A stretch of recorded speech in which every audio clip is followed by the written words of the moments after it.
Le verset le plus mal interprété de toute la Bible. Il existe un verset que presque tout le monde cite, mais que très peu comprennent réellement. Et cette mauvaise interprétation crée des attentes irréalistes, des déceptions, et parfois même un sentiment d'échec spirituel. Aujourd'hui, tu vas découvrir ce que ce verset veut vraiment dire simplement, clairement, sans théologie compliquée et comment il peut renforcer ta maturité spirituelle. En quelques minutes, voici ce qu'on va voir. Le verset est l'erreur la plus courante. Le vrai sens dans son contexte. Comment l'appliquer aujourd'hui dans ta vie. Une méthode simple pour ne plus jamais mal interpréter les Écritures. Ça va être clair, direct, et très pratique. Et si ce genre d'enseignement t'aide, abonne-toi. Ça soutient énormément la chaîne.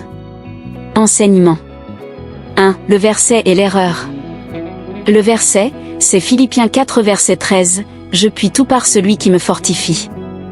L'erreur la plus courante, c'est de le prendre comme une promesse de réussite automatique, examen, compétition, business. Comme si Dieu garantissait le résultat juste parce qu'on cite le verset.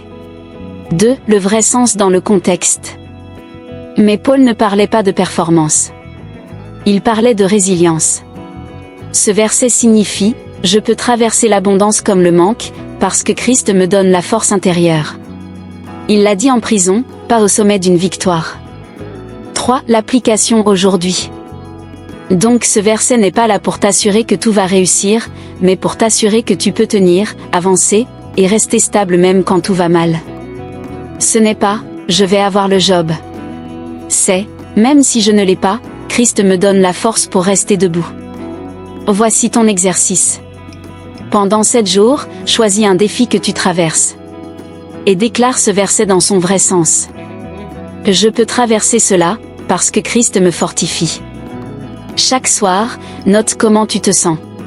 Et si tu veux aller plus loin, lis tout Philippiens 4 pour replacer chaque verset dans son contexte. Aujourd'hui, tu as découvert pourquoi ce verset est l'un des plus mal interprétés, ce qu'il signifie vraiment, et comment l'utiliser pour renforcer ta résilience. La prochaine étape ? Lire les versets autour de celui que tu médites, ça change tout.